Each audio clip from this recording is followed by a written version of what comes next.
Bonjour à tous, j'espère que vous allez bien. Aujourd'hui, j'ai envie de vous parler des émotions et du rôle qu'elles peuvent jouer dans notre compréhension et connaissance de nous-mêmes.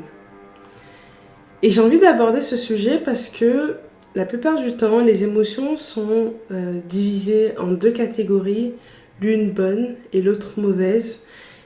Et en tant qu'humain, on se met à rechercher certaines émotions et à rejeter ou à fuir la catégorie qu'on considère de mauvaise. Globalement, dans cette catégorie, on retrouve la colère, la tristesse, la culpabilité, la honte et bien d'autres encore.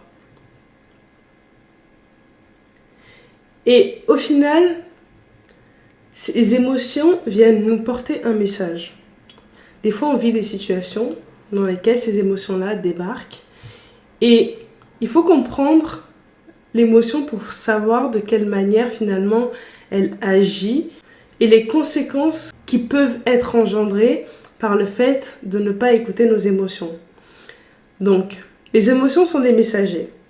C'est-à-dire que vous êtes là, vous êtes en train de chiller tranquille et hop, vous ressentez une certaine émotion quand quelqu'un vous dit quelque chose. D'accord ? Ça peut être de la colère ou de la tristesse ou même de la joie. L'émotion vient vous signaler quelque chose. Lorsque vous ne prenez pas le temps d'essayer d'écouter le message de l'émotion, ce qu'on fait, c'est qu'on rejette l'émotion. Et une fois rejetée, il faut savoir que l'émotion ne disparaît pas. C'est-à-dire que sur un laps de temps, vous réussissez à faire taire cette émotion, mais je peux vous assurer que tant que le message n'est pas délivré, l'émotion ne part pas.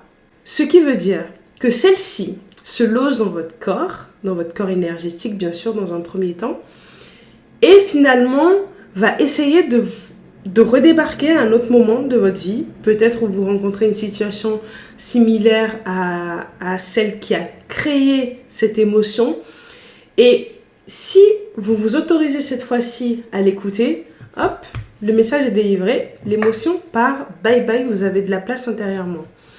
Dans le cas où l'émotion n'est pas écoutée et encore une fois rejetée, elle va chercher à amasser de l'énergie en vous, à grandir afin que son message soit plus audible.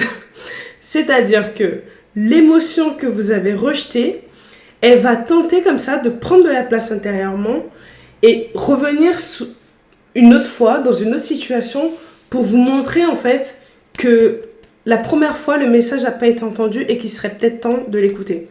Et c'est de cette manière-là qu'on se rend compte que la plupart du temps, les émotions de plus en plus rejetées, de plus en plus enfouies, vous grattent de l'énergie que je souligne créatrice. Donc vous pompe de l'énergie jusqu'à grossir et parfois même jusqu'à créer une maladie. C'est-à-dire que l'émotion, tant qu'elle n'est pas entendue, tant qu'elle n'est pas acceptée, va tellement grossir jusqu'à ce que cette charge énergétique qui ne circule plus va se loger dans une partie de vos corps énergétiques, va créer un blocage et au fur et à mesure va créer un dysfonctionnement de l'organe auquel l'émotion est reliée. C'est dingue. C'est quand même juste un truc de malade. Et pour vous illustrer, je vais prendre mon exemple. Il y a quelques années de cela, je faisais du basket. Et en réalité, je ne me sentais plus heureuse et épanouie à vivre la vie que je menais. C'est-à-dire qu'au bout d'un moment, je ressentais bien que je n'étais pas à ma place et je ressentais une certaine émotion de malaisance.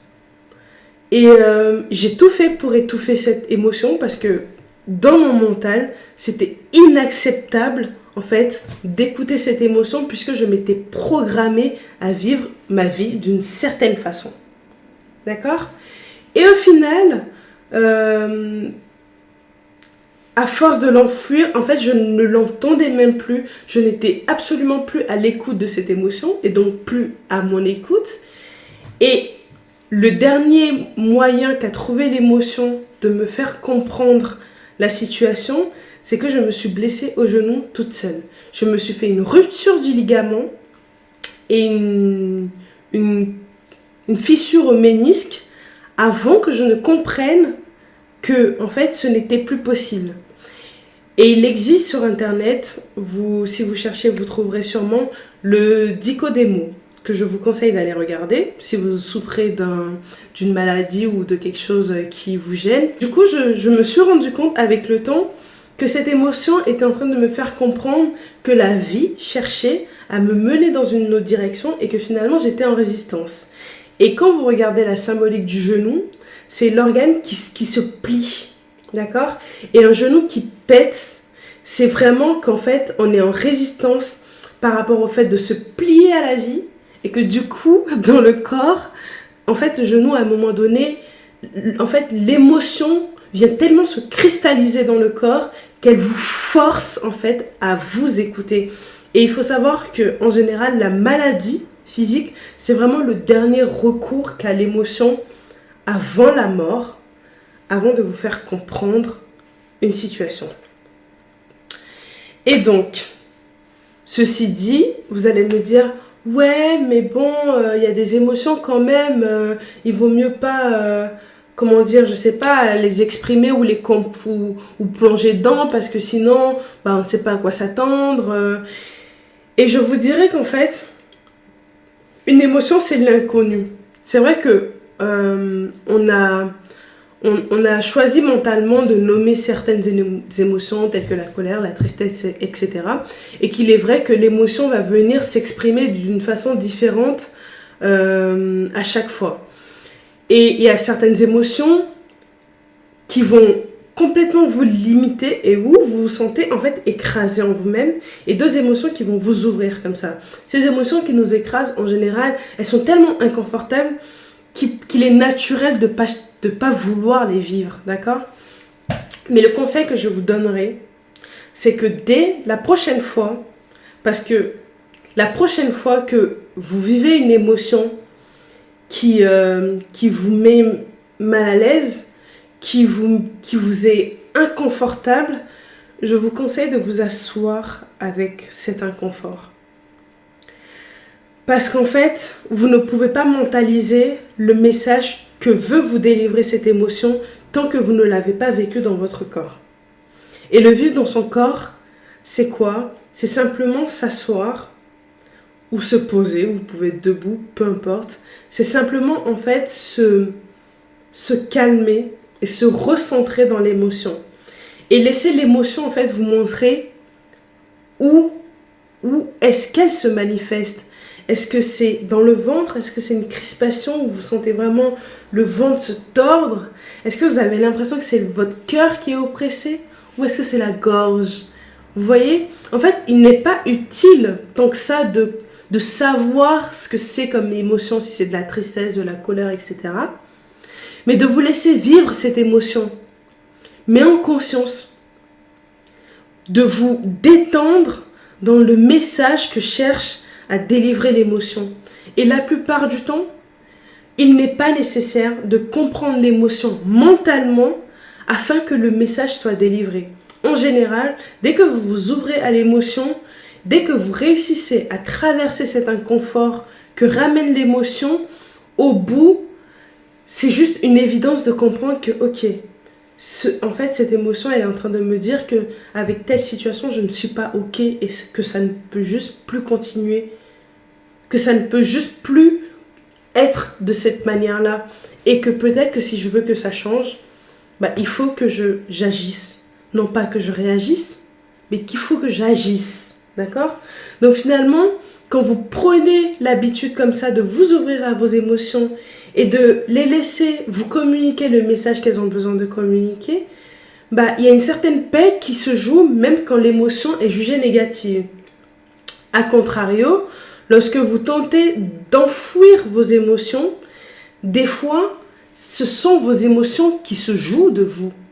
C'est-à-dire que l'émotion, la charge est tellement grosse qu'à un moment donné, elle prend possession de vous et va faire des choses que après coup, vous vous direz oh, mais j'ai fait ça, mais comment j'ai réussi à faire ça? Ce n'est pas possible, ce n'est pas moi, ça ne me ressemble pas.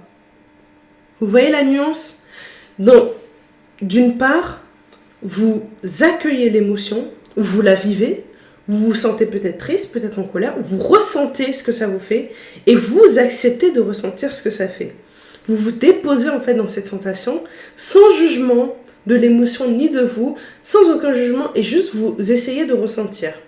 En général, la suite se délie d'elle-même. Dans l'autre cas, vous tentez d'enfouir vos émotions et parfois elles viennent, elles prennent possession de vous et elles se jouent de vous. Et ce qui est intéressant aussi de voir, c'est que l'émotion n'est ni bonne ni mauvaise profondément. Elle est juste là pour vous délivrer un message. Et parfois le message est que vous n'êtes peut-être pas à la bonne place. Parfois le message est que vous ne vous respectez peut-être pas. Et parfois le message c'est juste que vous êtes sur la bonne voie et que vous êtes à votre place. Et ça, intérieurement, instinctivement, vous le savez. Donc voilà ce que j'avais envie de vous partager par rapport aux émotions. Peu importe les émotions qui viennent à vous, elles ne sont pas à diaboliser, elles ne sont pas à rejeter. Elles sont là pour vous délivrer un message.